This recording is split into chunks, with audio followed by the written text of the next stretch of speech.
And I now would recognize the chairman of the full committee. Mr. Singham, the ranking member said the United States needs to be more like Europe. Do you agree with that? No, I think Mr. That would be the dumbest thing ever. How about you, Mr. Portuguese? You think we should be more like Europe? No, I don't. We should. Wasn't it about like 20 years ago, the GDP in the European Union, which was like 400-some million people, and the GDP in the United States was like 300-some million people, was roughly the same, right? Yes. Yeah, What's it today? correct. What's it today? It's a one-third higher in the... And that's even accounting for Brexit, right? Right. Yeah, and in the UK, it's actually 40% lower in the UK. You got a member of Congress saying we should be more like Europe. That may be one of the craziest things I've ever heard. What do you think, Mr. Auer? Should we be more like Europe? No, I don't think so. Yeah, not just overall, but with a digital marketing act that we're gonna. How many big tech companies does Europe have, by the way? None. Zero. So we want to take this. Well, we got like 7 humongous tech companies that have done amazing things, and they're not perfect. I went after them before that. For goodness sake, they shadow banned me. We found out a few years ago, so I went after them. They're not perfect, but they're amazing. And what's Europe want to do? Oh, we can't create them because we got layer of bureaucracy on top of bureaucracy. Our GDP is like flat while America's is growing like crazy. So let's go shake down the American tech industry.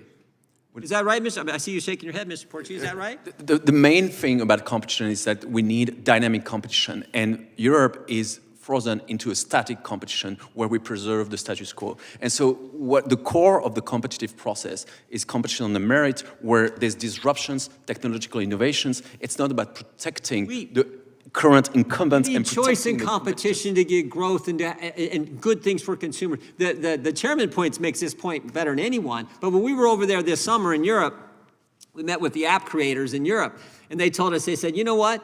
If you got a new app, you know where you go? You don't go to Europe, you go to the United States, or frankly, I was surprised. They said you go to the United States or Dubai. You don't go to Europe, because you can't, there's so much regulation, you can't do it. And it's even scarier, because it's not just the Digital Marketing Act. It's also the Digital Services Act. Right. So they get into the censorship thing. Mm-hmm. So maybe that's why Democrats want us to be more like Europe, so they can censor what Americans are saying, but I don't want that. Yeah. And it's just a matter of time before it happens, because we had, it was the irony how the good Lord works. It was amazing. We had Nigel Farage testifying, and that very week, the day before he came, Graham Linehan, a comedian, issues a tweet while he's in Arizona. So an Irish citizen does a tweet in Arizona, flies to Heathrow, and gets arrested for what he tweeted here. And he's not even a citizen of the UK. That's the online service, but it's the same as the Digital Services Act. It's part of the same package. The Digital Services Act is one leg, the DMA is the other leg. Yep. And more generally, there's the Cloud Act, and there's also the EU AI Act, which is coming. So it's part of what they call legislative package. It's not one regulation or the other. Those comes by packages of regulations. So such a deal, and I know Mr. Singh and Mr. Auer want to get in here, but it's such a deal. We can censor American speech, censor European speech, censor American speech, and they don't do what we want on the Senate. We can shake them down and get a ton of money under the DMA. Wow, such a deal. Yeah. And we got members on the other side saying, we should do that. We should embrace that. Mr. Yeah, I was just going to say, with respect to Europe, I think, it's not working that well over there, so we certainly don't want it over here. But I mean, it's very clear, if you look at the data in the last 25 years, the European economies, particularly Western European economies, the Central Eastern Europeans are doing slightly better, have absolutely stagnated. In fact, in many cases, some of the member states, Germany, for example, have been in a contraction phase. I mean, not just GDP per capita going down, but overall GDP going down. Mm-hmm. And this is why it is so troubling for European citizens, because their prospects, their growth prospects are looking extremely bad at the moment. And this is something they've done to themselves. This is not something that's been imposed from without. It's the regulatory approach of the Europeans, of which the DMA and the DSA are examples, that have led to this crisis in Europe. I'm going to give Mr. Auer the last 30 seconds. I think America has one superpower above all. It's the faith in free markets.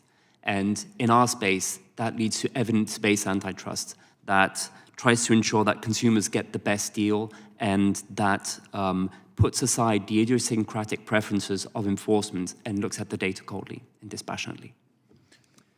Europeans recognize their over-regulations. As Chairman Fitzgerald mentioned, we have the Draghi report. If you read the Draghi report in Europe, it says like we killed innovation in Europe by European regulations. So Europeans themselves recognize they're over-regulated. That's why now they posed the EU AI Act. They know they're killing the regulation. So it's not like there's no diagnosis. The diagnosis is here. So why would you emulate and copy something that they themselves recognize as broken?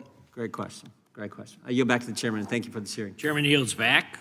Mr. Chair, I have some unanimous consent to enter into the record. Recognize the ranking member. From Common Dreams, Big Tech's most effective lobbyist, Jim Jordan, is temporarily constrained. From the Washington Examiner, Without objection. Swamp Undrained, Trump cozy lobbying objection. firms.